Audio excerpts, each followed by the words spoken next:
This is Radio Japan, NHK World Network Tokyo. It's 9 hours of Japan time, midnight UTC, and Takahito Kobayashi with the news. In the headlines, ASEAN nations has called on Japan to take the initiative in Asia's economic recovery. Japan and India will resume vice ministerial talks that had been suspended since early June. And the new president of the governing party, Keizo Obuchi, is offering former Prime Minister Kiichi Miyazawa the post of finance minister. Now the main news in detail.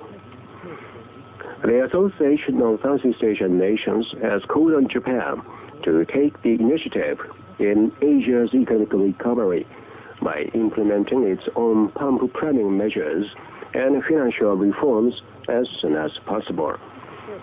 The meeting opened on Tuesday in Manila, attended by foreign ministers of 9 ASEAN states, along with 9 nations, including Japan, China, South Korea, Russia, the United States, and those from the European Union.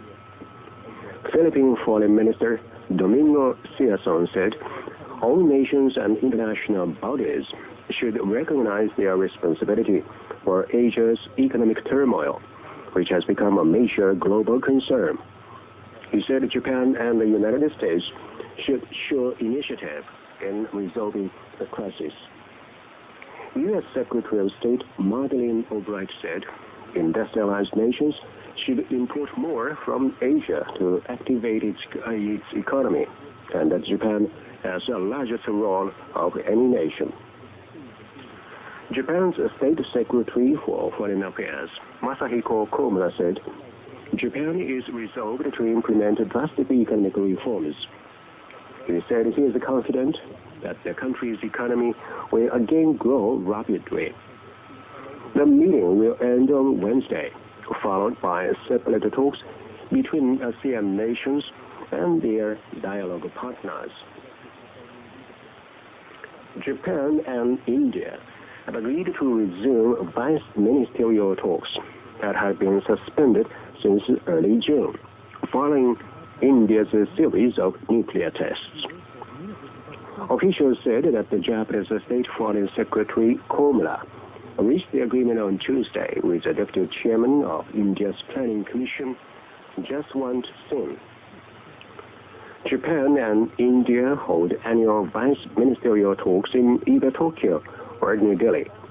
The two countries had been scheduled to hold this year's talks in Tokyo in early June. The officials quoted Mr. Komura as telling Mr. Singh that India's nuclear testing goes against the trend of nuclear non-proliferation and is seriously affecting the peace and stability of South Asia. Mr. Komura urged India to unconditionally join the Comprehensive Test Ban Treaty as soon as possible. Mr. Singh replied that India has no intention of spreading its nuclear capability, adding that the time has come for Japan and India to overcome the past and move forward. The new president of the governing Liberal Democratic Party, Keizo Obuchi, is expected to offer former Prime Minister Kiichi Miyazawa the post of finance minister. Mr. Obuchi is expected to be elected Prime Minister in the parliamentary session and form a new cabinet on Thursday. He made the decision after meeting with former Home Affairs Minister Hiromu Nonaka, who accepted Mr. Obuchi's offer to assume the post of Chief Cabinet Secretary. Mr. Miyazawa agreed to meet Mr. Obuchi in Tokyo on Wednesday. Mr. Miyazawa has said that he does not want to turn back the clock. But a source close to Mr. Miyazawa said that he will have a difficult time declining the post of finance minister if Mr. Obuchi asks him in person. Earlier in the day, Mr. Obuchi held talks with party executives. He told them that he intends to avoid naming cabinet ministers based on factional pecking orders and give cabinet posts to junior party members as well as individuals in the private sector. In separate meetings, Two candidates in the LDP's presidential election, former Chief Cabinet Secretary Seiroku Kajiyama and Health and Welfare Minister Junichiro Koizumi, promised to cooperate with the Obuchi in running the new government. The new Chinese ambassador to Japan, Chen Jian, has expressed high hopes for the new Japanese cabinet, expected to be formed later in the week. Mr. Chen said this on Tuesday at his first informal meeting with Japanese media since he came to Japan. The ambassador said he wants the new Japanese government to advance Japan's friendly relations with China even further. He also said he hopes the new government will play a valid role in reviving and stabilizing the economies of Asian countries. Mr. Chen described Chinese President Jiang Zemin's scheduled visit to Japan in September as an important chance to build a framework for new progress in bilateral relations toward the 21st century. He said it would be desirable to define the new relations in writing. On the economic front, the ambassador expressed the confidence that China will be able to keep its promise not to devalue its currency, the yuan. He said keeping the yuan at the current level is hurting the country's exports, but that ample foreign currency reserves and stable prices will save China from devaluing its currency. Mr. Chen expressed the hope that the Japanese yen will not further depreciate. The French government has expressed the hope that the new president of the Liberal Democratic Party, Keizo Obuchi, will show leadership in carrying out economic reform. French Foreign Minister Hubert Védrine made the comment in a message issued on Tuesday. Mr. Védrine says that France trusts Mr. Obuchi's decision to take immediate measures to deal with Japan's economic problems. The message asks Japan to play a major role in resolving the Asian economic crisis by reforming its financial system and encouraging domestic demand. Our correspondent says that France had been taking a careful position on the election of the new LDP president and did not issue any official comment. He said that France is also concerned about the potential impact of the Asian economic crisis on the European Union. Now here is a frequency notice. You are listening to Radio Japan, broadcasting on 11.705 megahertz, being relayed to eastern part of North America via Sackville, Canada. This transmission is also relayed to Europe via Skeleton, England on 6.155 and 6.180 megahertz, and to Central Africa via Ascension Island in the Atlantic on 9.665 megahertz. Listeners in Asia can also hear this transmission until 0:15 hours UTC on 11.815 and 13.650 megahertz. Now, other news. Japan's Sumitomo Bank and Daiwa Securities have agreed to jointly create 3 new companies in a comprehensive business tie-up. At the news conference in Tokyo on Tuesday, executives of the 2 companies said they agreed on business tie-ups in 3 areas, including securities trading and asset management for corporate customers. One of the companies, which will specialize in securities underwriting and mergers, will be capitalized at 300 billion yen, or about $2 billion, and have about 1,500 employees.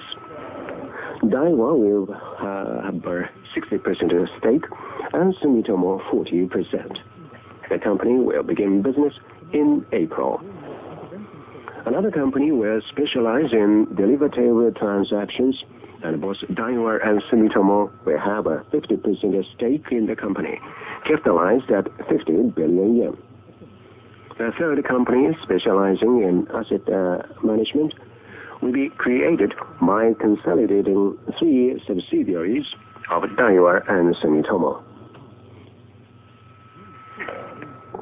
Japanese police are now trying to identify what kind of cyanide compound was used in the poisoning case in Wakayama as a step toward finding the culprit. 4 people were killed and 60 others sickened after eating curry rice and the community festival on Saturday. Some 40 people are still in hospitals. Police discovered that the cyanide had been mixed into one of 3 pots containing curry that was served to participants at the festival. Among cyanide types, only a small amount of potassium cyanide is used at university and other research institutes as a reagent to analyze drugs. On the other hand, sodium cyanide is in relatively wide use as a raw material in, for example, metal plating. Police say identifying the kind of cyanide compound used will be an important step toward learning what kind of person the culprit is. Police are asking factories and research institutes regarding any lost or stolen cyanide compounds. The Aomori Prefectural government in northern Japan has agreed to sign a safety agreement that will allow the temporary storage of spent nuclear fuel at the nuclear facility in the prefecture. The decision was announced by Governor Morio Kimura on Tuesday night after an executive meeting of the Aomori Prefectural government formally decided to sign the agreement. The agreement will allow spent nuclear fuel to be stored in a nuclear fuel reprocessing plant that is scheduled to be completed in 2003. The meeting took note of the central government's suggestion to set up a rescue squad in the event of accidents at the facility. Mr. Kimura said that the prefectural government and the municipal government of Rokkasho, where the nuclear fuel reprocessing plant is being built, will sign the safety agreement with Nihon Genren, which is building the plant. In the Cambodian election, ballot counting estimated by each party shows the ruling party of second Prime Minister Hun Sen winning a majority of the National Assembly seats. While official ballot counting has been delayed, counting by the Cambodian People's Party, led by Mr. Hun Sen, showed that it won 37% of the votes. This would give the party 66 seats in the 122-seat National Assembly.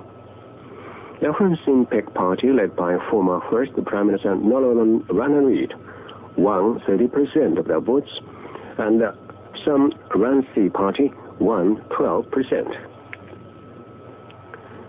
Counting by the Sam Rainsy Party showed the Cambodian People's Party with nearly 40% of the vote. An NHK survey of election committees in each province also showed a similar result. However, no party is expected to win the 2/3 majority needed to form unilateral government. The Cambodian People's Party is expected to seek partners to form a coalition government. Also in the news, main points once again.